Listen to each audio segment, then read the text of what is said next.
The gallery event had wrapped by 9, leaving me with $200 and the distinct ache of someone who'd been on her feet for 8 hours straight while carrying what felt like a boulder in her midsection.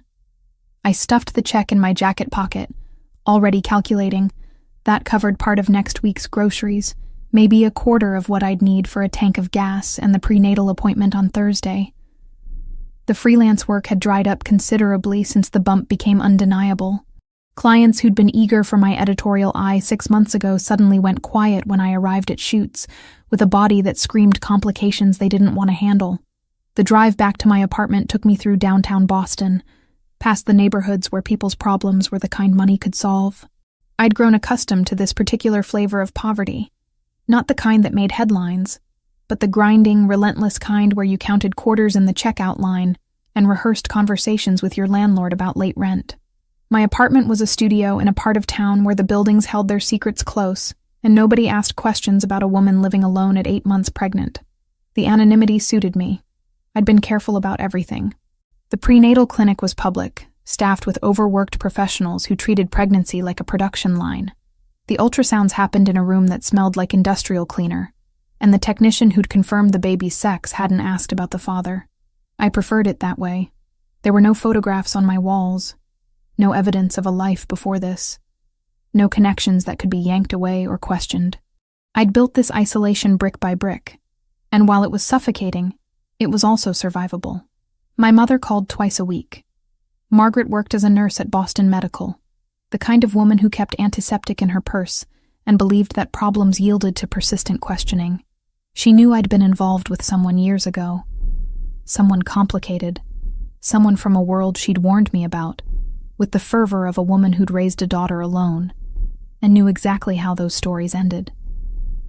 I'd never told her the full scope of what happened, that I'd fallen completely, that he'd asked me to leave everything behind, and when I'd countered with my own request, that he leave behind the darkness he inhabited. We'd both realized we were asking for the impossible. I kept her at a distance now, not out of cruelty, but out of self-preservation. If she knew about the pregnancy, she would arrive at my door with concerns and solutions, and the kind of maternal instinct that would crack the careful walls I'd constructed. She would want to help, to be involved, to know every detail of my life, and I couldn't bear that. Not yet. Not until I'd figured out how to do this alone, how to prove that I didn't need rescue, that I could exist in the margins without becoming invisible. The work that did come through was supplementary. Small assignments that paid in the $300 to $400 range. Photography for community centers, small galleries, nonprofit fundraisers. The kind of work that didn't appear in major publications but paid the bills in increments. I'd become expert at angles that minimized my profile, at leaving shoots early, at negotiating remote editing arrangements. My portfolio had grown stale. The cutting-edge pieces I'd created before the pregnancy gathering dust while I accepted assignments beneath my actual skill level. That night, I wasn't supposed to take the park shortcut. It was something I'd learned during early pregnancy. After the first trimester, I'd started taking the long way around, the safer route through lit streets, past businesses still open at 9, past people. But the weather had turned aggressive. The forecast had warned of heavy rain, and the clouds had made good on that promise within the first 10 minutes of my drive. By the time I parked near the main entrance, visibility had dropped to something approaching reckless. I sat in the car for a moment, hands on the steering wheel, assessing. The direct route home was 4 miles, 20 minutes in normal traffic. The park cut that almost in half, maybe 8 minutes if I moved with purpose. The rain was making everything shimmer and bleed in the streetlights. Pregnancy had made me conservative in ways I'd never been before. Every decision filtered through the lens of risk assessment, of protecting something that couldn't protect itself. But exhaustion, and the steady percussion of water on the roof wore down my better judgment. I told myself it wasn't recklessness so much as triage. The lot by the park meant fewer flooded intersections, fewer blind turns with drivers panicking under a sky that had turned to static. 8 minutes of wet pavement, I bargained, instead of 20 of hydroplaning glass. It wasn't bravery. It was a calculus made by someone who had been negotiating with fear for months and had learned to pick the smaller monster.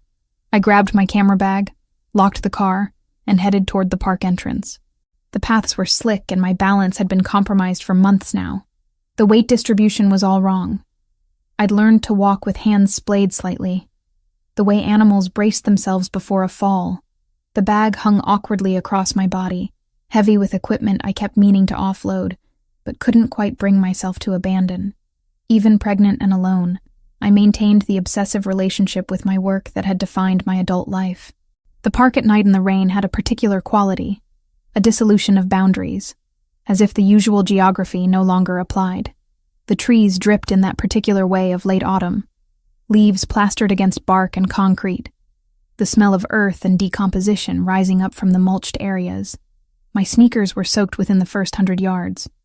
Water had found its way through the gaps in my jacket, and my fingers were going numb. The bench appeared before I'd fully processed that I was approaching it, just there, beneath the old oak tree that had stood for what felt like centuries, on the exact path that cut through the northwestern section of the park. This bench. The one where I'd encountered a man 3 years ago when I was photographing the urban landscape, chasing light through concrete and shadow. He'd been sitting, entirely still, watching the people moving past him with the focused attention of someone observing a species he didn't quite understand. I'd photographed him without permission, and he'd caught me at it. Instead of anger, there'd been that curious smile, the one that suggested he found my boldness entertaining. That had been the beginning of everything. I would have walked past without stopping if the light hadn't caught him wrong. Or maybe it caught him exactly right, illuminating something that made my stomach drop, past the point where the baby could kick. He was sitting on the bench, the same bench, soaked through, his expensive coat clinging to his frame, his dark hair plastered to his forehead, and in his lap, held with careful deliberation despite the rain, were roses, red ones, the kind that meant something specific, the kind you gave when you were marking an anniversary or a grave. My first instinct was to keep walking, to move through the moment like a ghost, to pretend I hadn't seen him, to pretend that my body hadn't gone rigid in recognition. But movement had become a production at 8 months pregnant, and he looked up at the small sound of my feet shifting on the wet concrete. His gaze connected with mine, and in that brief, suspended second, I saw understanding flicker behind his eyes. He knew me, despite the time, despite whatever I'd done to disappear from his world. His expression shifted from melancholy to something that approached shock, and then his eyes moved downward. I watched it happen like watching a door open onto a room he hadn't known existed. His focus dropped to my abdomen, taking in the unmistakable swell beneath my soaked jacket, the weight I'd been carrying with such careful intention to hide it from the world. The roses tightened in his grip. A single petal detached and fell to the wet concrete between us, and I realized with a clarity that felt almost violent that whatever had brought him to this bench, to this specific spot in the rain, holding flowers like an offering to a ghost, my existence here was about to shatter whatever narrative he'd constructed to survive my absence. He began to stand. He straightened, and the roses hung forgotten in his right hand. For a moment, neither of us moved. The rain continued its assault, turning the world into something fluid and uncertain, and I was acutely aware that my body had betrayed me in the most obvious way possible. There was no hiding this. There was no explanation that would make sense of the visible swell beneath my jacket, the way my stance had shifted to accommodate the weight, the unmistakable evidence of months I'd spent trying to convince myself I could handle this alone. Jade. He said my name like it was an incantation, like speaking it aloud might collapse the space between us or make me disappear again. His voice was lower than I remembered, rougher around the edges, as if 6 months of searching had worn something essential away from him. I couldn't run. The irony wasn't lost on me. I'd spent all those months perfecting the art of running, of vanishing, and now my own body had anchored me in place. The baby shifted inside me, some lazy movement that was almost contemptuous, and I steadied myself against a park bench that wasn't the one we'd been standing near. Alessandro. I said his name back, testing how it felt after so long, like pronouncing a word in a language you'd tried to forget. You need to let me pass. No. He took a step forward, closing the distance I'd tried so carefully to maintain. The roses were forgotten now, hanging at his side, petals already sacrificing themselves to the rain. You don't get to walk past me. Not now. Not after. He stopped, his gaze tracking back down to my abdomen. How far along are you? I turned away, trying to move past him toward the path that led toward my street. My apartment was less than half a mile away. I could make it, could disappear into my building and lock the doors and pretend this encounter had never happened. But his hand caught my arm, not forcefully, just enough to stop me from moving. Don't. I said it quietly, aware that my voice was shaking in a way I hadn't anticipated. Don't do this. Do what? Try to understand where you've been, what you've been doing. His grip tightened fractionally. You've been pregnant. How long have you known? I didn't answer. Answering would require admitting things I'd spent months keeping locked away, things that would crack the careful structure I'd built to survive his absence. If I told him I'd known before I left, if I confirmed that I'd run specifically because I was carrying his child, it would change everything. He would see it as deception rather than self-preservation. He would see it as a betrayal rather than protection. Jade. His voice had taken on an edge now, something sharp beneath the shock. Answer me. How long have you known you were pregnant? Long enough. I pulled my arm free and started walking. My pace was slower than I would have liked, hampered by the weight and by exhaustion that had become as much a part of me as breathing. Long enough to make my own decisions about what I needed to do. He kept pace with me easily, his longer stride requiring almost no effort. Your decisions? You made a decision that affected both of us without any input from me. You made a decision to disappear while carrying my... Your what? I cut him off, stopping in the middle of the path. Rain was running down my face now, mixing with something that might have been tears, or might have been just the general dissolution of the evening into something unbearable. Say it. Your what? Your possession? Your property? Because that's what this comes down to, isn't it? You didn't want me to leave. You wanted me to stay, to accept the life you'd built, to pretend that what you do, who you are, doesn't matter.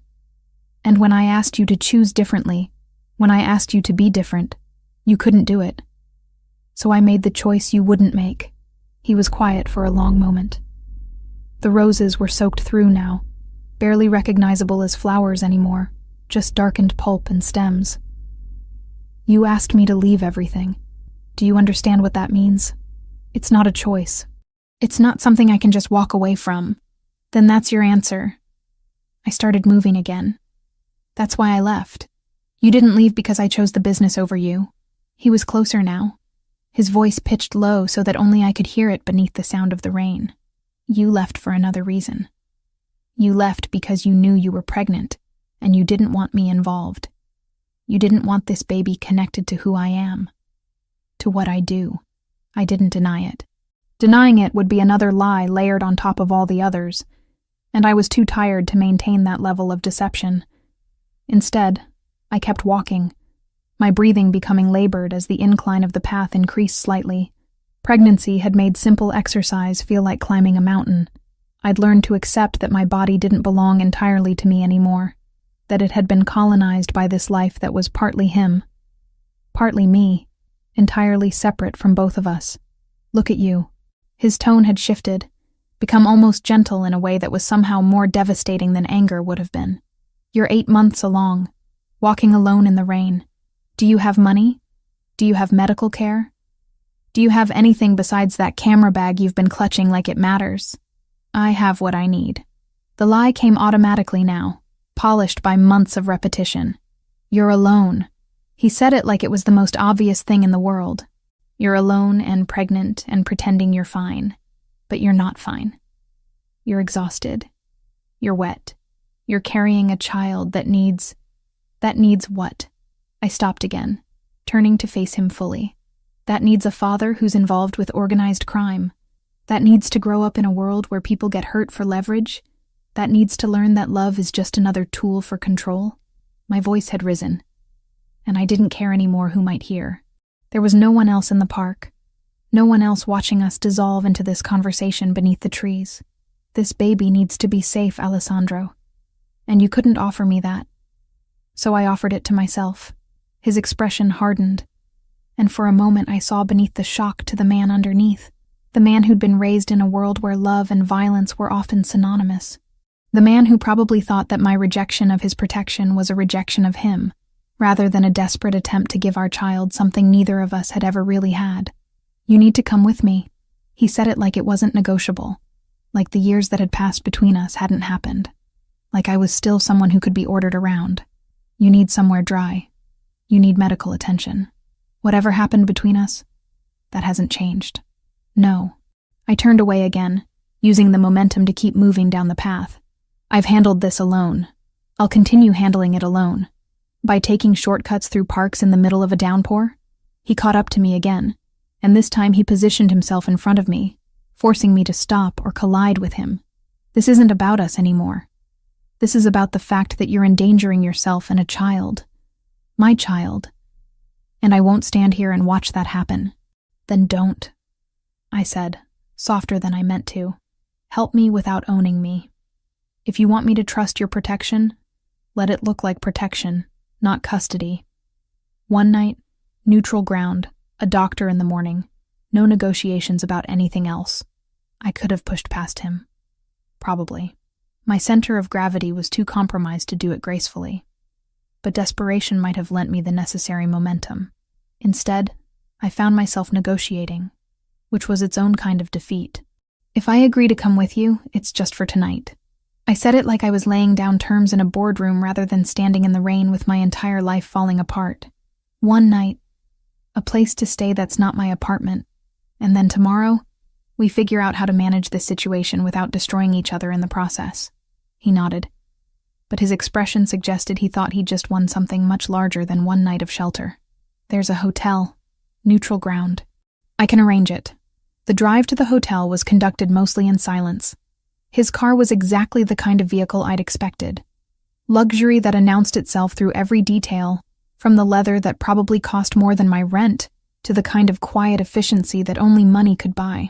He drove with one hand on the wheel, the other resting on his thigh, and I watched the city pass by the windows like we weren't in the midst of some kind of personal catastrophe. At a red light, he looked over at me. "Have you been to a doctor?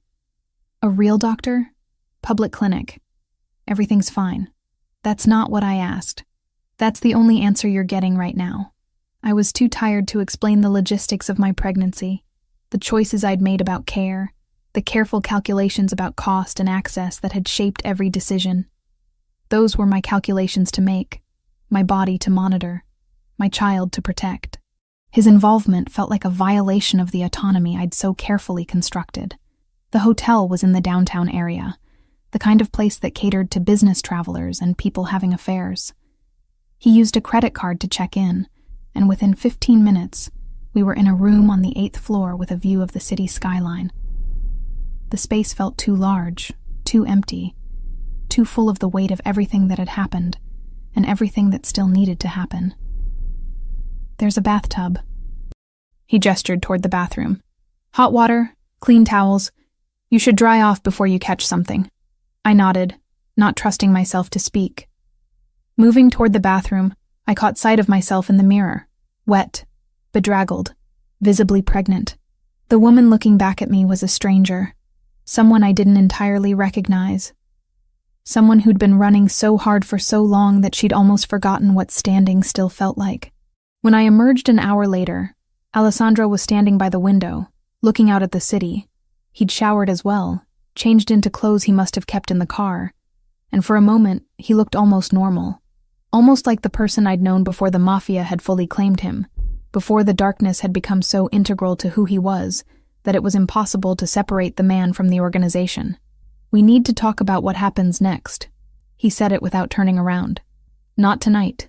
I moved toward one of the chairs, settling into it with the careful maneuvering that had become necessary. "Tonight I sleep. Tomorrow we figure out how to coexist in the same world without destroying it." He finally turned to look at me. In the lamplight from the window, his features were softer, less defined by the harshness of the rain and the shock. For just a moment, I could see the man I'd fallen for, the one who'd seemed like a contradiction, powerful and gentle at the same time, capable of tenderness within a context of absolute control. "Tomorrow you're seeing a real doctor." He said it like it was settled. Complete examination, no arguments. I was too exhausted to argue anyway. The pregnancy had drained something fundamental from my resistance, and I found myself simply nodding agreement to things I might have fought under different circumstances. The irony of disappearing only to end up dependent on the one person I'd been running from wasn't lost on me, but I was too tired to do anything about it. He moved toward the second bed, maintaining distance that felt both respectful and pointed. "We'll figure this out in the morning." But as I lay in the darkness of that hotel room, listening to his breathing steady into the rhythm of sleep, I wondered exactly what there was to figure out. We existed in separate worlds. His was one of violence and control, and the kind of power that came from operating outside the law. Mine was one of survival and independence, and the desperate attempt to build something untouched by his reality. Those worlds couldn't coexist. One of us would have to surrender, and I wasn't yet ready to admit that I might be the one who would have to yield. Sleep never came easily anymore. The pregnancy had stolen that luxury somewhere around month 5, and by month 8, rest had become something I negotiated with my own body rather than surrendered into. I lay in the hotel bed listening to Alessandro breathe on the other side of the room, the sound steady and deep in a way that suggested he'd managed unconsciousness without difficulty. The privilege of men who didn't carry consequences in their bodies.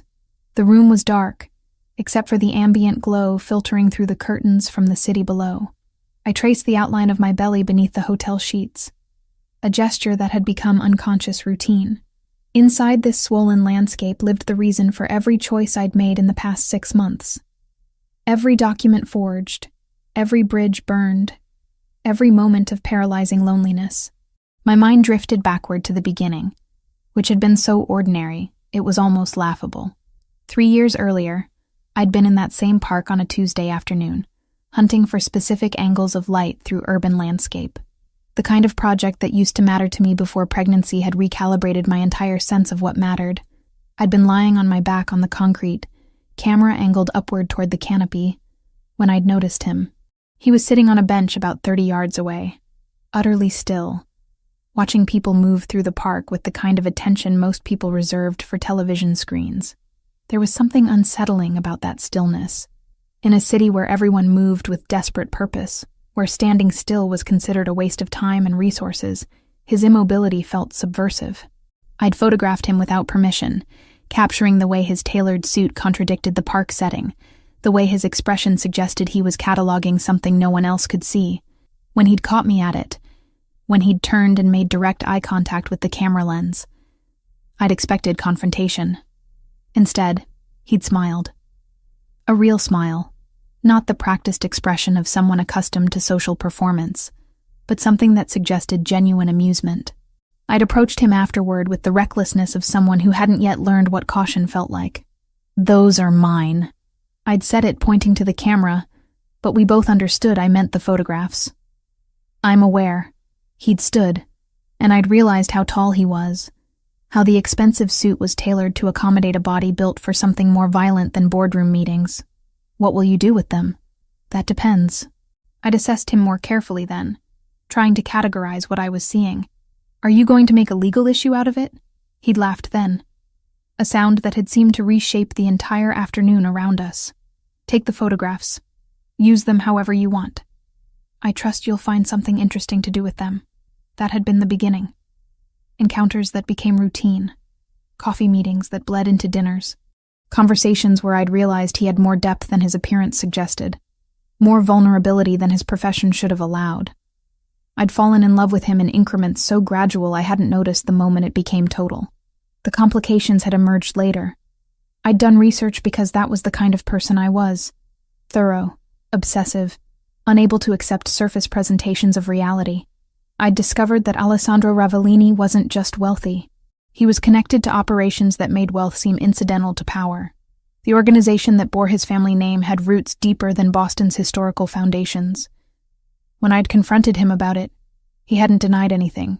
He'd simply said that was who he was, and if I couldn't accept that, I should leave. I hadn't left then. Instead, I'd convinced myself that love could be a transformative force, that my presence in his life could somehow negotiate a compromise between the darkness and whatever light he still possessed.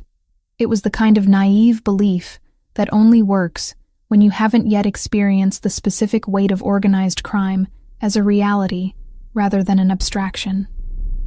The final argument had happened 7 months ago. I'd asked him directly to leave it all behind. Not to abandon his family. I wasn't so naive as to think that was possible. But to extract himself from the operational side of things. To exist in the legitimate businesses that the family maintained as cover. To be present in a way that didn't require him to participate in activities that destroyed other people's lives. He'd looked at me with something like pity. That's not how this works, Jade. You're asking me to become someone different. You're asking me to betray the men who've trusted me. To dishonor agreements made in blood. You're asking the impossible. I'm asking you to choose me over the business. I can't do that. The business is me. It's who I've been since before I understood what choice even meant. I'd left that conversation and spent the following week in a state of dissociation. I'd gone to work. I'd eaten. I'd maintained the basic functions of existence while my mind spiraled through scenarios where I tried to convince him. Scenarios where I left him. Scenarios where I built some kind of compromise between his world and the one I needed. Then I'd missed my period, and the test had been positive. And everything had crystallized into a terrible, obvious clarity. I'd known immediately that I couldn't stay. Not because I was afraid of him. I'd never been afraid of Alessandro himself. I was afraid of what his world would do to a child. I'd researched it obsessively once I'd confirmed the pregnancy, spending hours in the dim lighting of my apartment reading accounts of children raised in organized crime families. The statistics were brutal. The outcomes ranged from damaged to destroyed. Children used as leverage, children groomed for participation, children who never learned that normal life could exist outside of power structures built on violence and fear. My child would not have that life. I'd made that decision while still in the bathroom of a clinic, staring at a positive test strip like it was an oracle that had just rewritten my entire future. I'd told no one. Not my mother, not my friends, not anyone who might have insisted on involving Alessandro, or tried to convince me that my choice was unnecessarily severe. I'd spent 2 weeks arranging the escape while he was away on business. Selling my camera equipment hurt more than I'd anticipated. Those cameras had been part of my identity, the tools through which I'd understood the world, but they'd purchased documents, purchased silence, purchased a new existence that didn't intersect with the one I was leaving behind. Now, 6 months into that existence, I understood what it meant to be truly alone. Pregnancy had been a private experience, every milestone witnessed only by myself and the impersonal professionals who staffed public health clinics. I'd discovered the baby's sex through an ultrasound technician who'd mentioned it casually before moving on to the next patient. I'd chosen the name, Lucia, while lying in bed at 3 a.m, unable to sleep because the baby was active and the apartment was silent, and I was fundamentally, profoundly alone. Margaret had called repeatedly during those 6 months.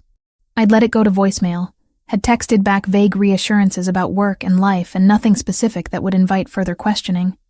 She'd known something was wrong. I could hear it in her voice during rare conversations where I'd felt strong enough to engage, but I'd maintained the careful distance that kept her from discovering the truth. The guilt about that was its own kind of pain. Margaret had raised me alone, had sacrificed her own life to give me choices and security, and the belief that I could build something independent. And I'd repaid that by shutting her out during a time when her support would have meant everything. But I'd been afraid that she would try to convince me to tell Alessandro, afraid that her practical approach to problems would collide with my desperation to protect this child from inherited darkness. I'd built the isolation deliberately, brick by brick, until I'd existed in a world that contained only myself and my pregnancy, and the desperate hope that I could raise a daughter who would never know the specific weight of being born into a family like Alessandro's. And then I'd encountered him in the rain, and he'd looked at my belly, and every careful architecture of separation had collapsed. The first hints of dawn were appearing at the edges of the curtains when Alessandro stirred. I heard him shift on the other bed, heard him wake with the kind of alertness that suggested his sleep had been lighter than it appeared. He sat up, and I pretended to still be resting, unwilling to engage with him in the early morning when my defenses were lowest and my need for comfort was highest. The bathroom light came on, and I heard the shower start. I lay in the darkness of the hotel room, feeling the baby move inside me, and wondered how I was going to navigate a world where Alessandro Ravellini was no longer content to be absent from his child's existence. I'd spent 6 months believing I could protect her from him. Now I was beginning to understand that he was fundamentally unprotectable from her, and whatever choices I'd made to try to prevent that intersection were about to become irrelevant. The shower stopped. I closed my eyes and waited for whatever came next, which felt like waiting for an ending I'd never managed to prevent, despite my best efforts to rewrite it. The medical office occupied the entire 14th floor of a building that gleamed with the kind of wealth that didn't announce itself loudly. Alessandro had made a phone call from the car while I sat in the passenger seat, watching the city transition from the neighborhoods I inhabited into the ones that existed in different economies entirely. By the time we arrived, the doctor was ready to see me. No waiting room, no outdated magazines, no fluorescent lighting that made everyone look vaguely diseased. Just a private practice that catered to people who could afford discretion. The obstetrician was a woman in her 60s named Dr. Mehta, and she treated me with the kind of professional neutrality that suggested she didn't particularly care about the circumstances under which I'd become pregnant, or why I was arriving for a checkup in the company of a man who looked at me with the intensity of someone studying a puzzle he couldn't solve. She performed an ultrasound while Alessandro remained in the waiting area, and I was grateful for his absence during the examination. The intimacy of pregnancy required witnesses sometimes, but not always. Not when those witnesses were trying to process the fact that they'd missed months of a child's development. Everything looked good, Dr. Mehta informed me. The baby was measuring appropriately for gestational age. Heart rate was strong. No signs of complications. I was approximately 8.5 months along, which aligned with the timeline I'd been carrying in my head since the positive test. Due date was roughly 3 weeks away, give or take the unpredictability of nature. Alessandro was waiting when I emerged from the examination room, and I could see the question written across his face before he asked it. The obstetrician had mentioned nothing personal, had given no details, but his expression suggested he was trying to extract information through sheer force of will. "Everything is fine," I told him. "The baby is healthy. I'm healthy. Everything is on track."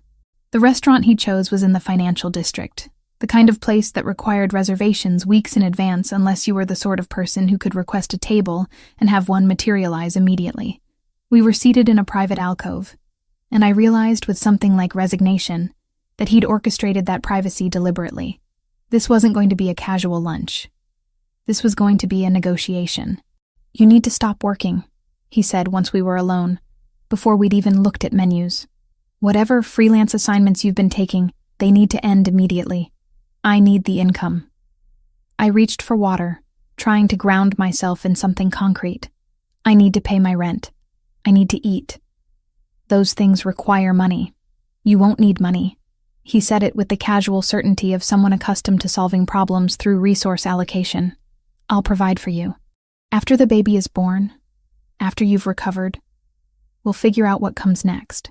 But right now, your job is to take care of yourself and the pregnancy. That's it."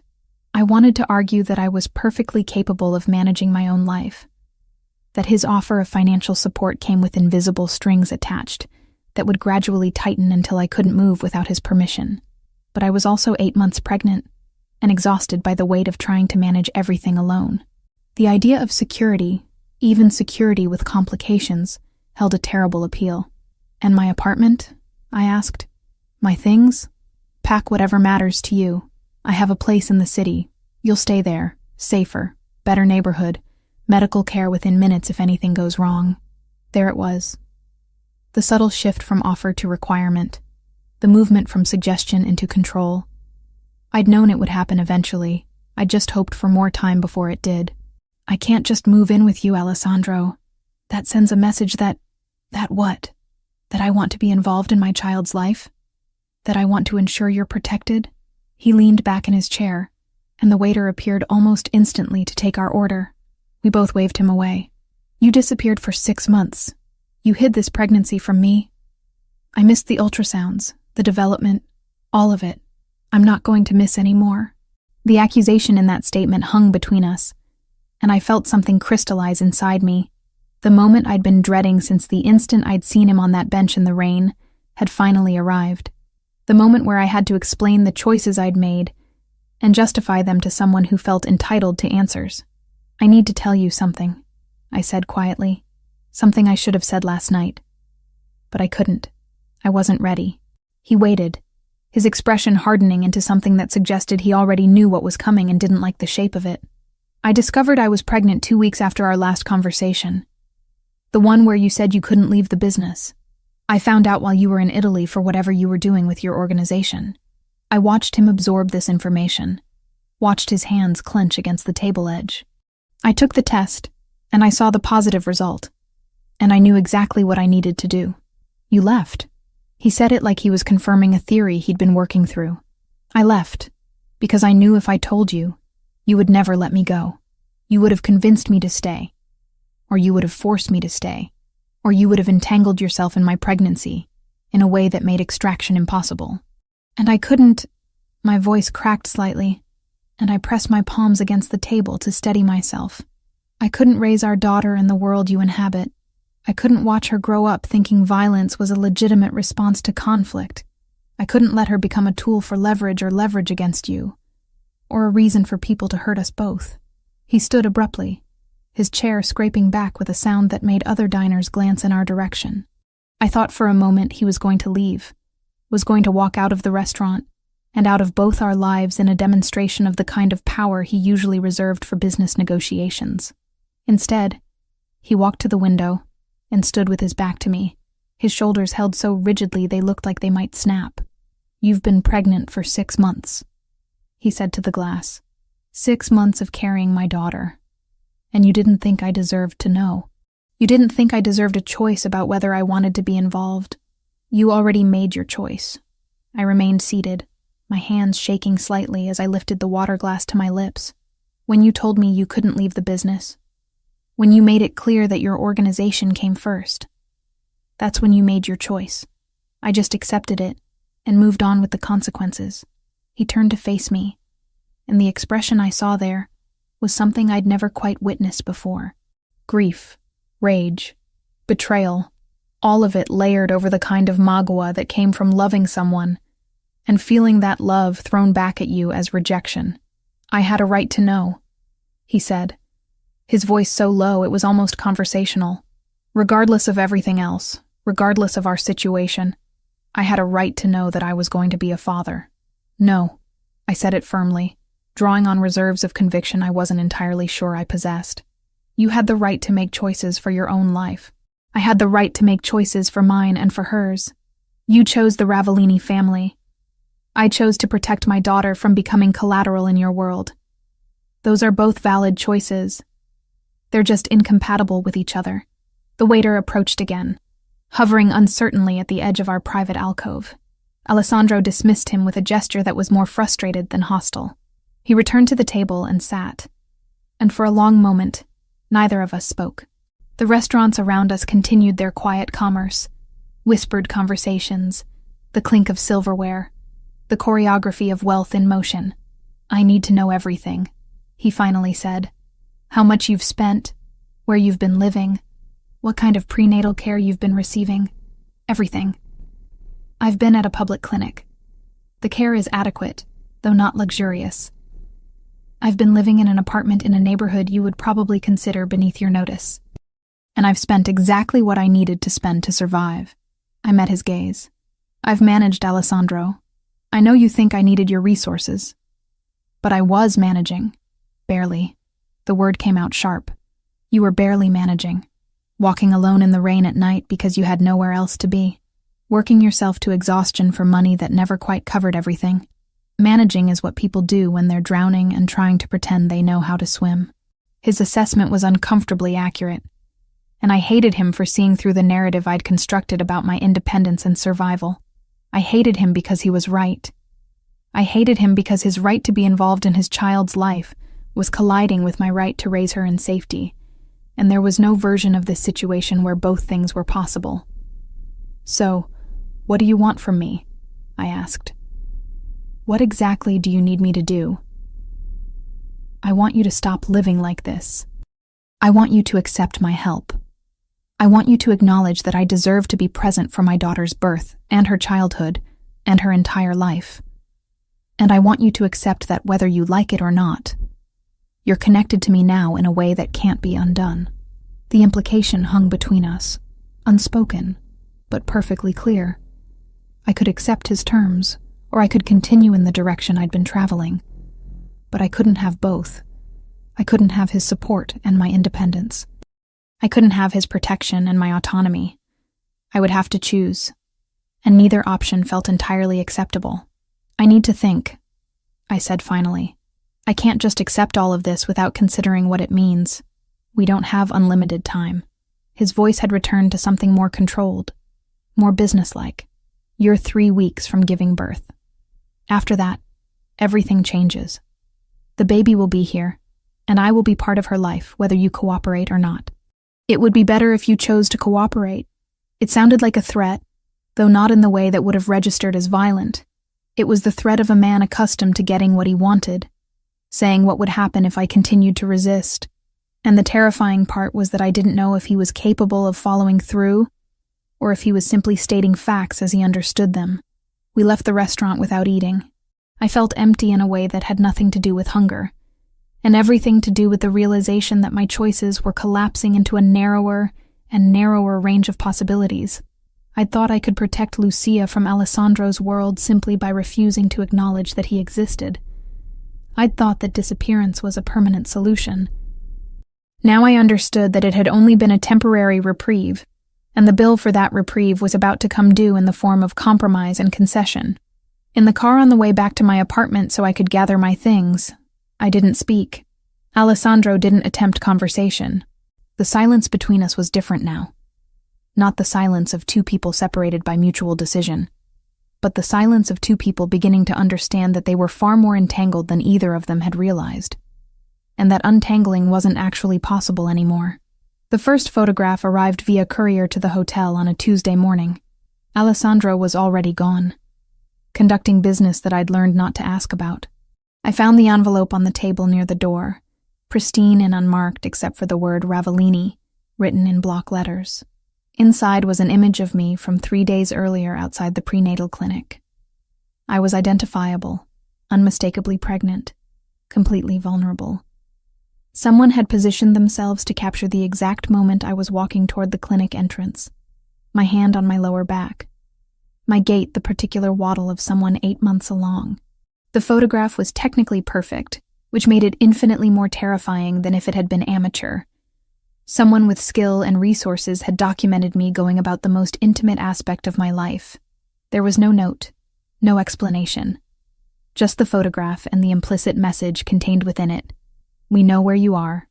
We know what you're doing. We can reach you whenever we choose." I called Alessandro immediately, and he returned to the hotel within 20 minutes. He took the photograph from my shaking hands and examined it with an expression that cycled through shock to fury to something colder and more calculating. "Versiani." He said it like pronouncing a curse. "He's moving faster than I anticipated." "Who is Versiani?" My voice came out smaller than I wanted. "Who sends people to photograph women at doctors' offices?" "Someone who wants leverage against me." Alessandro set the photograph down, like it had contaminated his hands. "Someone who competes for territory and profit, and ultimately for respect within certain circles. He's been trying to encroach on my operations for the past year. This is his way of letting me know he understands my vulnerabilities." "Your vulnerabilities?" I moved away from him, suddenly terrified of how close he was standing. "Alessandro, he photographed me. He knows I'm pregnant. He knows about the baby. How is that a vulnerability? That's a direct threat to our child. Which is precisely why I won't allow anything to happen to you." His response was delivered with absolute certainty. "Versiani understands one thing: consequences. If anything occurs that jeopardizes you or this pregnancy, I will dismantle his operations methodically and personally. He knows that. That's why the photograph is meant as communication rather than action. He's establishing that he has access. He's asking me to negotiate." Over the following days, more evidence of surveillance emerged. A note left at the hotel front desk with my apartment address written inside it. A delivery man who lingered too long outside the lobby. A black car that appeared to be following us when we drove through the city. Each new piece of evidence pressed against my carefully constructed sense of safety, crushing it incrementally until I could barely breathe through the anxiety. I'd thought disappearing would protect me. I'd believed that by removing myself from Alessandro's world, I could exist in some neutral space where the violence and threat assessment that characterized his life couldn't reach me. I'd been catastrophically naive. By being connected to Alessandro through pregnancy and this child we'd created together, I had entered his world whether I'd wanted to or not. And Matteo Verciani had just demonstrated that there was no escape hatch, no exit door, no way to pretend that I existed outside the sphere of consequence. On the fourth day of the photographs and threats, I sent a text to my mother's number. My hands shook as I typed out the message. Years of deliberate distance collapsing in the face of genuine fear. I need to talk to you. Something important. Something I should have told you months ago. Can you meet me for coffee? Please don't ask questions. Just yes or no. Her response came within minutes. Yes. When? Where? We met at a neutral location, a cafe in Cambridge where neither of us had history. Margaret arrived first, and I watched her register my appearance before she registered anything else. At 8 months pregnant, there was no hiding the truth anymore. Her expression cycled through shock to understanding to something that looked remarkably like hurt. How far along? She asked it quietly, after I'd settled across from her with as much grace as pregnancy allowed. 8 months. Due date is about 3 weeks away. And you were planning to call me approximately 3 weeks from now? After you'd given birth alone? The accusation wasn't spoken with anger, which somehow made it worse. My mother had spent 28 years raising me alone, had sacrificed her own life for my autonomy and security, and I'd repaid that sacrifice by completely excluding her from the most significant event of my adult life. I was planning to tell you after everything was stable, after I'd figured out how to manage it. I didn't want you to worry. I didn't want you to try to convince me to. I stopped, realizing how the sentence sounded, how it revealed the depth of my distrust in her motivations. To involve the father. She finished it for me. To accept help from someone who could provide it. To admit that sometimes independence requires asking for assistance. I explained everything then. The relationship with Alessandro, his involvement with organized crime, my decision to leave, the discovery of pregnancy, the months of isolation, the reenactment in the rain, and finally, the photographs and the threats that had made it clear that my attempt to create a separate existence had been futile. Margaret listened without interrupting. She was a nurse, which meant she was accustomed to hearing terrible information without flinching. When I finished, she reached across the table and took my hand. You tried to protect this child alone, because you thought that was the only way to protect her from Alessandro's world. But you've just described a situation where she's no safer alone with you than she would be with him. In fact, she might be more endangered, because at least with him, there are resources to counter threats. At least with him, there's power protecting both of you rather than just desperation and hope. You're saying I should accept his help. You're saying I should move in with him, let him take over, surrender the autonomy I've fought so hard to maintain. I'm saying that autonomy is a luxury you might not be able to afford right now, and there's no shame in acknowledging that. She squeezed my hand. I want to meet this man. I want to understand what we're dealing with, and then we'll figure out what comes next. Alessandro was waiting in the car when I emerged from the cafe. He'd positioned himself where he could watch the entrance without being obvious about it. I'd stopped questioning his protective surveillance in the past few days. It had begun to feel like baseline reality rather than violation. I told my mother everything, I said as I climbed into the passenger seat. I want you to meet her. I want her to understand who you are and what this situation actually is. He was quiet for a moment. Is that wise? No. It's probably incredibly unwise. But she deserves to know. And I paused, searching for the right words. I need someone else to know what's happening. Someone who cares about me and can help me think through this without the layers of manipulation and history between us. You think I'm manipulating you? I think we're manipulating each other. I think I've been trying to control a situation that's fundamentally uncontrollable, and you've been trying to own something that can't be owned. And meanwhile, there's a child about to enter the world, and neither of us has the luxury of continuing this particular power struggle. That evening, Alessandro moved me to his residence. It wasn't discussed as a suggestion. The decision had already been made, and my acceptance was simply the formality of acknowledging what was inevitable. The house was in the suburbs, a sprawling contemporary structure that announced wealth without the gratuitousness of actively trying.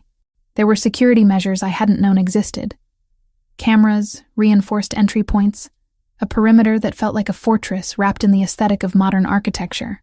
"Versiani knows where you've been staying," Alessandro explained, as he showed me to one of the guest rooms. The hotel was a temporary solution, but it wasn't secure enough. "Here, you're protected. Here, no one gets close without my explicit permission." I should have felt caged. Instead, I felt something closer to relief. The burden of maintaining constant vigilance had been exhausting. The idea of someone else taking responsibility for security, even someone whose methods I questioned, held an appeal that I couldn't entirely reject. Margaret met Alessandro 3 days later. She came to the house, and I watched her take in the scale of his world, the furnishings, the security, the careful way that he'd arranged everything. They spoke privately for nearly an hour while I waited in another room, anxiety spiraling through me with each passing minute. When they emerged, Margaret looked thoughtful rather than horrified, which I interpreted as either a very good sign or a very bad one. "He loves you," she said to me privately afterward. "I don't entirely understand his methods, and I'm not convinced that his lifestyle is conducive to raising a healthy child. But the feeling is genuine, and he's terrified of losing both of you. That's something to work with." On the 7th day of isolation in Alessandro's fortress of a house, Matteo Versiani made his move. 2 cars appeared at the perimeter of the property, attempting to breach the gates. What happened next I only learned about afterward. Alessandro's security team neutralized the threat with a precision that suggested this wasn't the first time they dealt with an incursion. Versiani's men retreated, leaving the clear message that the boundary had been tested and found impenetrable. Alessandro found me afterward, and I could see the cost of what he'd just done written across his face. Violence had a weight that it carried with it, even when it was justified, even when it was necessary. "He won't try again," Alessandro said quietly. "I've made it clear what the consequence would be if he touched you, or if he ever came close to this property again." Versiani understands that message. I didn't ask for details. I didn't want to know the specifics of what had been threatened or what had been sacrificed to create that boundary. But I understood that something had shifted in the landscape. By trying to use me as leverage, Versiani had crossed a line that Alessandro had drawn. And now, there would be consequences that rippled through whatever underworld structures governed his business. I'd been marked as protected territory, and that protection carried a price that extended far beyond the physical walls of this house. The house felt different after Versiani's failed attempt at the gates. What had been a prison of Alessandro's design now felt more like a sanctuary, though I understood the dangerous psychology of that shift. When people protect you from external threats, the protection itself becomes a form of entanglement. You begin to feel indebted to your captor, grateful for the very cage that confines you. I recognized this pattern intellectually. That didn't stop me from experiencing it emotionally. Alessandro had changed since the confrontation. The incident with Versiani had crystallized something in him. He moved through the house with a different quality of focus, speaking quietly on phone calls that he took in rooms I wasn't in, making decisions that felt heavy with consequence. I didn't ask him to explain. I'd begun to understand that there were aspects of his world that I didn't need to witness, information that was safer when unknown. We existed in the same space but maintained careful distance. He'd given me the master suite, taking a guest room himself as though proximity might contaminate me. It was a strange form of respect, or perhaps it was guilt. Or perhaps it was simply his way of maintaining control, ensuring that I understood the hierarchy of the household while simultaneously demonstrating restraint. 2 weeks before my due date, I finally asked him directly about his childhood. We were in the kitchen, an unusually domestic setting that felt surreal given the context of our relationship. He was making tea, moving around the space with unexpected competence, and I found myself watching him perform this simple task like it was a moment that might explain everything. "Tell me about your family," I said. "Tell me about growing up in this world." He was quiet for a long moment, the kettle heating water in the background. "There's nothing redemptive in that story. You should know that before I start. I'm not looking for redemption. I'm looking for understanding." He set cups on the counter with careful precision. I was 4 years old when my father took me to my first meeting. Not by accident. Deliberately. He wanted me to understand that this was my inheritance, my obligation, my inevitable future. By the time I was 10, I'd seen people hurt for betraying the organization. By 15, I'd been asked to choose between my personal safety and organizational loyalty, and I chose loyalty. There was no other choice available to me. There still isn't. The way he said it wasn't with bitterness. It was stated as fact, the way you might describe the weather or the time of day. Simple and absolute. You could have left, I said, though I already knew better. Could I? He poured the tea with steady hands. Where would I go? Who would protect me from the people I'd crossed? What kind of life would I have with a target on my back for abandoning my family? And more fundamentally than all of that, who would I be without this? The organization isn't something I do. It's who I am. You asked me to leave it like you were asking me to amputate a limb and still expect me to function. That's not love. That's annihilation dressed up in romantic language. I understood then that I hadn't been cruel to leave, but I also understood that he wasn't wrong. And that understanding changed something fundamental about how I perceived both of us. The conversation with Margaret happened a week later at a cafe in Cambridge, neutral territory where neither of us carried complicated history. I'd asked her to meet me alone, without Alessandro, because I needed to say things that felt impossible to articulate in front of him. She ordered tea like I did, and we sat in a corner where I could see the entrance. Old habits from a life I was rapidly leaving behind. I need to explain why I didn't tell you, I began. She held up a hand. Before you do that, I need to tell you something. Alessandro called me last week. He said you weren't sleeping well, that the pregnancy was causing anxiety, that he thought hearing from me might help. He arranged the entire conversation without telling you he'd done it. He gave me permission to know the truth about all of this, so I could be a support system for you. And while I find his methods somewhat controlling, I recognize that he was trying, in his own way, to give you something you needed. The knowledge that Alessandro had orchestrated that felt invasive and considerate simultaneously. It was such a perfect encapsulation of who he was, someone who solved problems through leverage and arrangement, rather than simple human communication. He loves you, Margaret continued. I've never seen a man more terrified of losing someone. And he's trying to be better. I can see the effort it costs him to restrain certain impulses, to ask rather than demand, to negotiate rather than command. He's still involved in terrible things. He still runs an organization that hurts people. He still exists in a world built on violence. Yes, and none of that changes the fact that he's genuinely trying to protect you and this child. Those two things can both be true. Life is complicated, Jade. It's easier when people are simply good or simply bad. But Alessandro exists in the space between. And so do you, by the way. You abandoned your own mother to protect a child you hadn't even met yet. That took a particular kind of ruthlessness disguised as love. I wanted to argue with her assessment, but I couldn't. She was right. I'd been so convinced of the righteousness of my choices that I hadn't bothered to examine their cost to anyone but myself. When I returned to the house, Alessandro was in the study, working at a desk with documents spread across it. I could see the concentration on his face before he looked up and registered my presence. I spoke with your mother, I said. He set down his pen carefully. How did I know you arranged it? Because that's the kind of thing you do. You solve problems through orchestration rather than asking directly. And I'm finally tired enough to acknowledge that I understand why. You grew up in a world where direct communication got people killed, where asking for things was a liability. So you learned to navigate reality by controlling the pieces on the board. He stood slowly, like moving too quickly might spook me. I didn't mean it as an intrusion. I know, but it is an intrusion.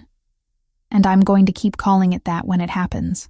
I'm not going to become grateful for the violation just because the intent was protective. I moved further into the room. But I'm also going to acknowledge something. I'm scared. I'm terrified of what comes next. I'm terrified of raising a daughter in this world. I'm terrified of what my choices mean for her future. And I need help. I need resources. I need your support. Not because I've been defeated by my own stubbornness, but because reality has shifted, and I'm finally honest enough to admit it. He crossed the room and pulled me into an embrace, and I felt years of tension drain from his body. When he spoke, his voice was rough. I can't leave this world. I need you to understand that completely. I can't become someone different for you or for this child. What I can do is draw a line. What I can do is ensure she grows up with choices. What I can do is build a life where she understands what I am without feeling obligated to become it. That's all I need, I whispered. That's actually all I've ever needed. We spent the following week working with we were not drafting a peace treaty as much as building a fence, high enough to keep the old world from climbing in, clear enough that our daughter would see where the boundary stood. Lawyer Alessandro employed a man named David Hale, who specialized in private family arrangements. The negotiations were conducted in that same study, with documents being drawn and redrawn until every point of contention had been addressed and formalized. The agreements were extensive and specific. Lucia, that was the name we'd finally settled on, would never be expected to participate in Alessandro's business operations. She would have the choice of her own future, education arranged away from Boston if she desired it, protection from direct involvement in organizational violence or criminality. If I ever felt that Lucia's safety was genuinely compromised, I had grounds to remove her. Alessandro would maintain financial responsibility and emotional involvement, but I retained primary decision-making authority over her upbringing. The documentation wasn't legally binding in any traditional sense. It existed in the space between legitimate law and criminal underworld, a private contract that carried weight through agreement rather than judicial enforcement. But it was binding in the way that mattered most. It was binding because both of us chose to honor it, because we'd both acknowledged that our daughter deserved something better than the inheritance we carried. On the day we signed, Alessandro's hand shook slightly as he wrote his name. I watched him and understood that for him, this was a surrender of a different kind. He was acknowledging limits. He was accepting that love sometimes meant relinquishing control. He was promising a future that would require him to be better than his own father had ever been. That evening, we lay in the darkness of the master bedroom, a space we'd been negotiating all week, finally deciding that isolation couldn't work anymore if we were going to build something sustainable. He held me carefully, one hand resting on my belly where Lucia moved, and I felt something crystallize between us. Not happiness, exactly. Something more honest. An agreement to navigate impossible terrain together, to honor the humanity in each other despite the violence that surrounded us. To try. I was wrong about you, I said into the darkness. I thought leaving was the only way to protect her. I didn't understand that you deserved the opportunity to be more than what you inherited. You were protecting her the only way you knew how. I don't blame you for that. I know, but I'm acknowledging it anyway. I'm acknowledging that you're trying. I'm acknowledging that this, what we're building, is better than the alternatives. He kissed my forehead, and we stayed like that through the night, waiting for our daughter to arrive and reshape the landscape of both our worlds in ways we couldn't yet predict, but could finally face together. The nursery came together in fragments, rather than all at once. Alessandro had opinions about security that I hadn't anticipated. Reinforced windows, monitored entry points, a state-of-the-art sound system that could alert him the moment Lucia stirred. When I objected to the fortress-like features in a space meant for an infant, he explained without defensiveness that it was simply how his mind worked. Protection was architecture. Safety was infrastructure. Love was expressed through layers of reinforcement. She needs a crib that doesn't look like it belongs in a maximum security facility, I told him one afternoon as we sorted through samples of bedding. She needs to be protected. He held up a pale yellow fabric, examining it with the same concentration he'd probably apply to business strategy. The crib is just where she sleeps. What matters is that nothing threatens her while she's vulnerable. Nothing will threaten her because she's your daughter. People target children for leverage against their parents. It happens. We prevent it with preparation and resources. He set the fabric down. This one, though, this is soft enough that it won't seem harsh, but the color is neutral enough that it won't feel explicitly feminine in a way that limits her. That had been the compromise on names as well. I'd wanted Lucia without negotiation, drawn to the Italian heritage Alessandro carried even as I'd tried so hard to escape it. He'd suggested Elizabeth, wanting something that worked in English without compromising her identity. We'd settled finally on Elizabeth Lucia Ravellini, giving her both worlds wrapped into one name.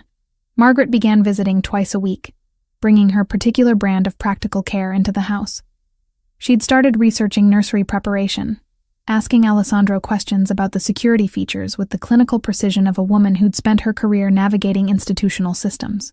I watched them develop something that resembled mutual respect, built on their shared investment in my well-being and Lucia's arrival.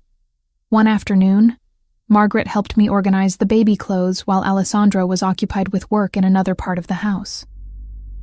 She folded tiny outfits with reverence, and I caught her watching me with an expression I recognized as forgiveness. "I want to apologize," I said, "for shutting you out.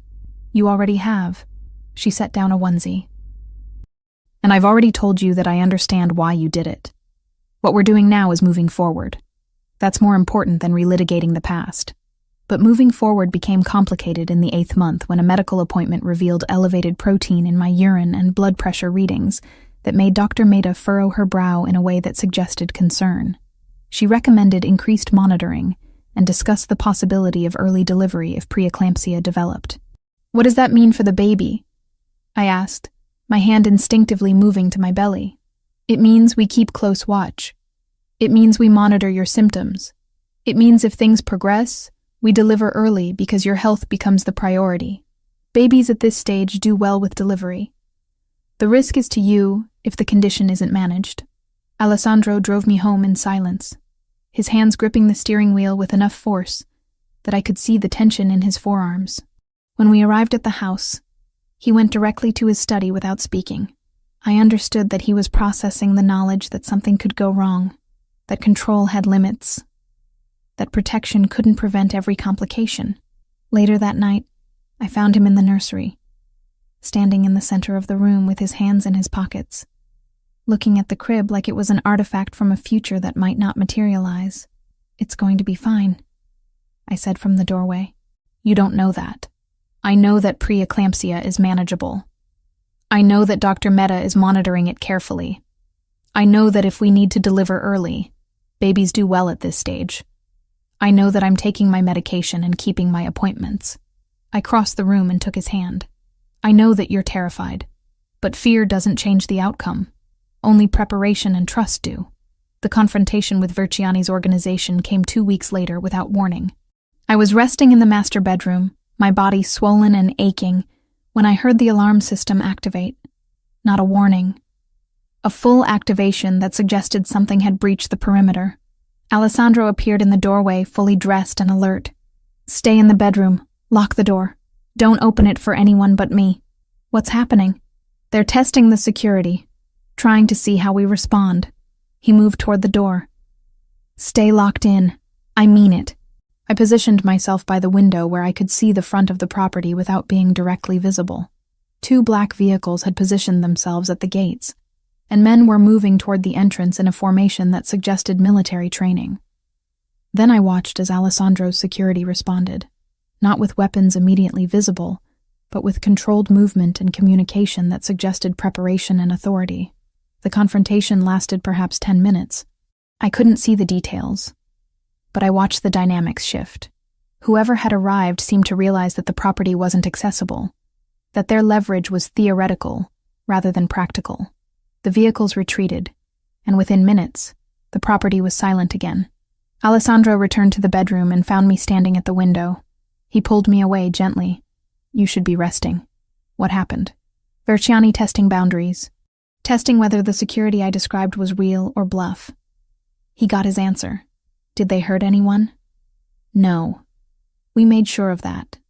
We contained the situation without escalation." He guided me back to bed. "This is exactly why you're here. This is why these protections exist. To keep you and Lucia safe while I address threats." I understood then, in a way I hadn't fully grasped before, that Alessandro's world wasn't theoretical anymore. It was immediate and visceral, and his commitment to protecting me from it was equally real. Whatever darkness his business involved, Whatever violence he participated in, it was all deliberately kept at a distance from me.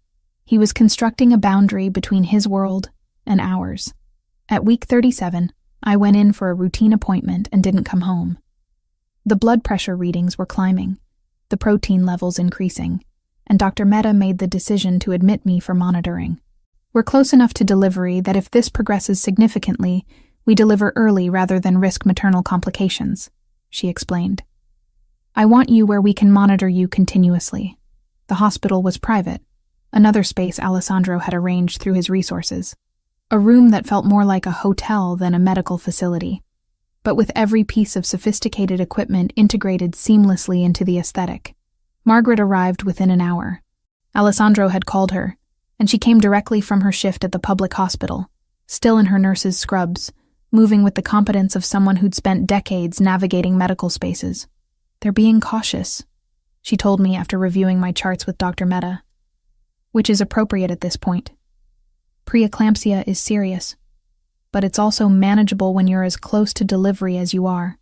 Alessandro remained at my bedside in a chair that he'd had brought in, maintaining a presence that was both protective and tender. He read while I rested, answered emails quietly, existed in my space without demanding attention.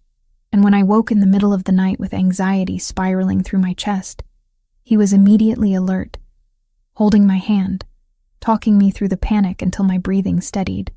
I'm scared, I admitted at 4 a.m. when insomnia had finally defeated me. I know. I'm scared that something will go wrong. I'm scared of labor. I'm scared of being a mother. I'm scared that my daughter will inherit your world, or inherit my damage, or both. He leaned forward. She'll inherit your strength and my commitment to protecting her from having to inherit anything but choice. That's all we can promise. Everything else is just managing fear as it arrives. By morning, the symptoms had stabilized enough that the medical team decided to attempt management rather than immediate delivery. But they kept me hospitalized, kept monitoring me, kept everything poised for intervention if needed. And I lay in that hospital bed with my mother in the visitor's chair reading a book, my partner asleep in the corner chair, my belly tight with a child about to enter the world, and I felt something shift. All the running, all the isolation, all the desperate attempt to build a life separate from Alessandro's had led me here, to this room, to this moment, where protection and love and acceptance were finally aligned rather than in opposition. Labor came at 3 a.m. on the 38th week, a sudden tightening across my abdomen that woke me from the fractured sleep I'd managed since being admitted. The contraction was distinct from the Braxton Hicks I'd been experiencing for weeks. This was something deeper, more purposeful, as though my body had finally decided that deliberation was over and action was required. I pressed the call button, and within minutes the hospital room transformed into controlled motion. Dr. Mehta appeared, checked my cervix, and confirmed what my body already knew. Labor had begun in earnest. The magnesium sulfate that had been running through my IV for 3 days continued its steady work of protecting against seizures while my body entered the final chapter of pregnancy. Alessandro was awake instantly, his hand finding mine before I'd even finished explaining what was happening. Sleep had been light for him, a constant state of readiness that came from spending his entire life expecting crisis. He squeezed my fingers, and I saw the fear cross his face before he composed it into something more controlled. "Margaret?" I asked. "I'll call her." She said to contact her the moment labor started. He was already reaching for his phone. "You're going to do this. We're going to do this." The labor progressed with the inevitable intensity that medical textbooks describe, but individual experience teaches in ways no book could capture. Contractions came in waves, each one building toward a peak and then receding, leaving me temporarily breathless and momentarily grateful before the next one arrived. The epidural helped, muffling the sharp edges of pain while allowing me to remain present in the experience rather than consumed by it. Margaret arrived within an hour, still in her nurse's clothes from the previous shift, moving with competent efficiency to my bedside. She checked the monitors, assessed my progress, and offered encouragement that felt grounded in actual understanding, rather than empty platitude. "You're doing beautifully," she said, pressing a cool cloth to my forehead. The baby's heart rate is strong. Your vitals are stable. This is going exactly as it should. The hours that followed existed in a strange temporal dimension, where minutes stretched and compressed simultaneously. Time moved differently during labor. Dr. Meta came and went, checking progress, making adjustments to medications, speaking in the calm professional tones that characterized someone who'd witnessed births hundreds of times and understood the particular vulnerability of the moment. Alessandro remained at my side, his hand in mine, his eyes tracking every monitor, every shift in my expression, every indication that something was about to happen. I realized that for all his control in other contexts, he was fundamentally powerless here. He couldn't negotiate or strategize his way through labor. He could only bear witness and support, and I could see how much that cost him. By the afternoon, the medical team began discussing the possibility of escalation. My blood pressure was rising slightly despite medication, and Dr. Mehta recommended preparing for the possibility of cesarean delivery if labor didn't progress adequately within the next few hours. "The baby is fine," she assured me. "Your vitals are being managed, but we're watching the preeclampsia very carefully. If it becomes necessary to intervene surgically, we will. The most important outcome is healthy delivery for both you and Lucia." I nodded, understanding that my preference for vaginal delivery was negotiable against the reality of medical necessity. The documentation that Alessandro and I had signed weeks earlier had included this acknowledgement, that my health would take priority, that we would accept whatever intervention was required to ensure both our survival.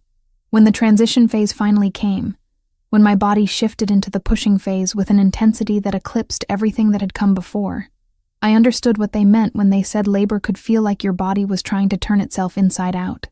Margaret coached my breathing. Alessandro held my hand.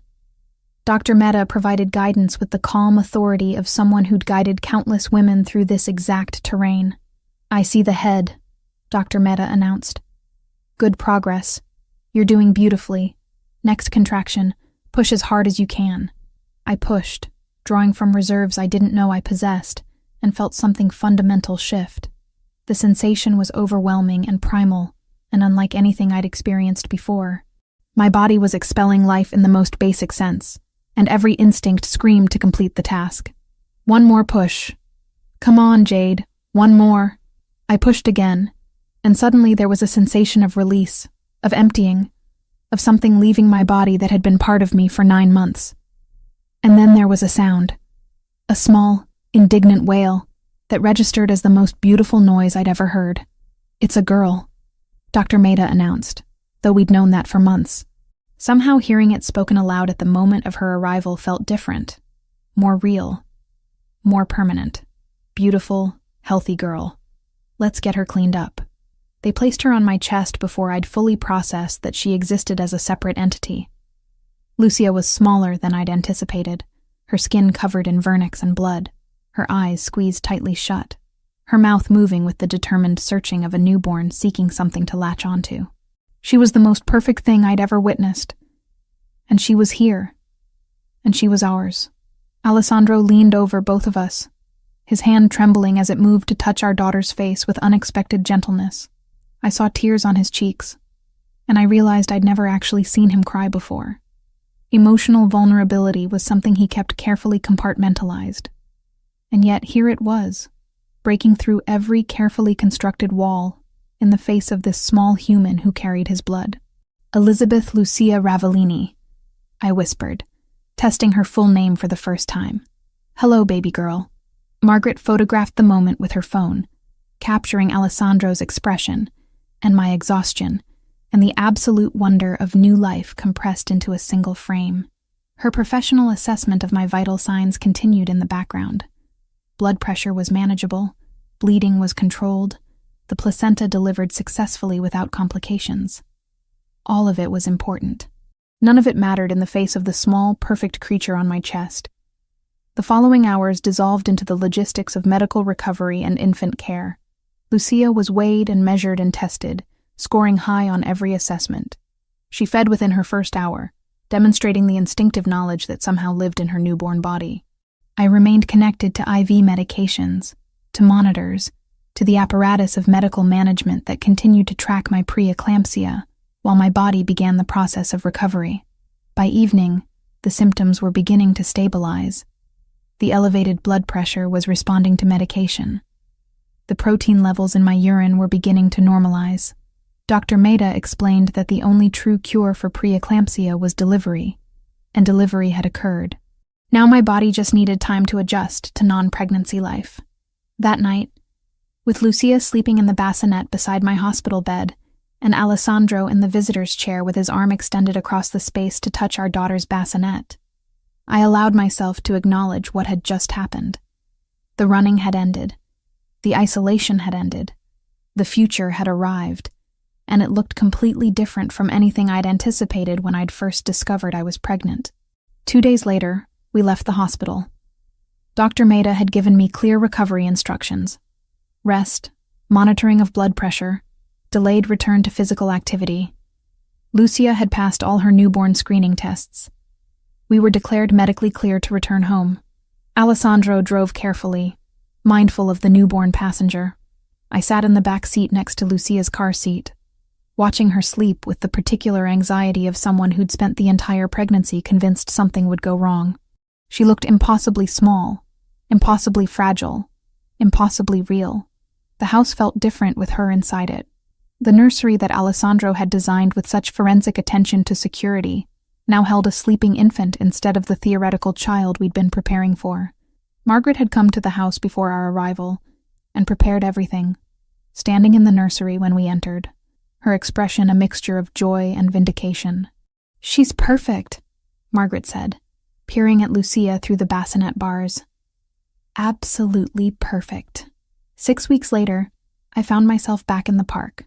Not because I was seeking it out deliberately, but because my morning walk had taken me past the entrance, and I'd found myself drawn to the paths I'd once avoided. The weather was different. Autumn had shifted into early winter, and the trees had lost most of their leaves. But the bench was still there, exactly as I remembered it. I was pushing the stroller, with Lucia sleeping inside, bundled into a tiny coat that made her look even smaller. Motherhood had a particular exhaustion to it, different from pregnancy's weight, but no less demanding. I moved slowly, still rebuilding strength, still adapting to a body that didn't contain another human. Alessandro appeared beside me, seemingly from nowhere in the way he had a habit of doing. He'd developed the practice of taking morning walks with us, claiming it was his preferred time to conduct business calls while Lucia slept. I suspected the truth was simpler. He wanted to observe her exist in the world, to watch her breathe and sleep, and occasionally startle in her dreams. He carried red roses wrapped in paper, a gesture that had become weekly ritual.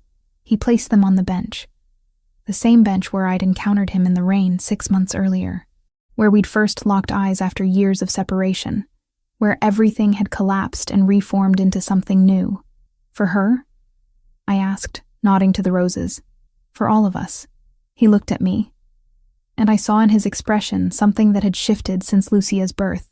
The fear had transformed into something else, a kind of fierce protection that no longer needed to be justified or explained, for the woman who gave her to me, for the child who gave me a reason to try to be better, for us, who managed to survive impossible circumstances and build something real.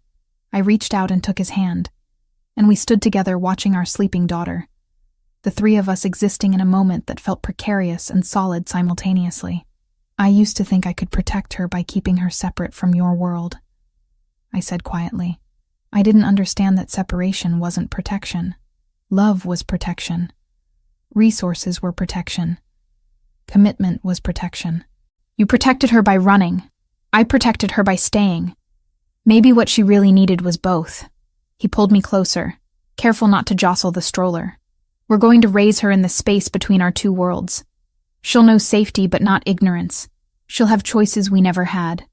That's what matters." The park was quiet around us, just the sound of wind moving through bare branches and the distant city sounds that Boston carried in its background constant.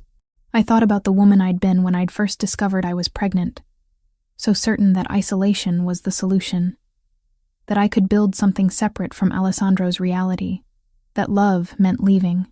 I'd been wrong about all of it, not wrong about wanting to protect Lucia, but wrong about the method. Not wrong about understanding Alessandro's world was dangerous, but wrong about thinking that danger was eliminated through absence rather than managed through engagement. "I'm glad I met you," I said to Alessandro. "I'm glad she exists. I'm glad we're doing this together."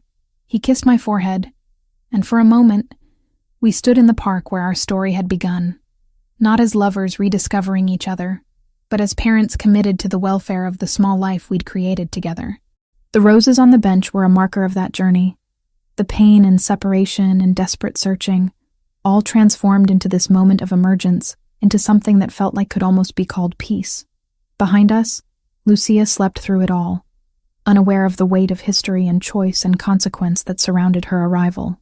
She existed in a world that both of us had built through struggle and sacrifice, and the difficult work of learning to negotiate between impossible positions.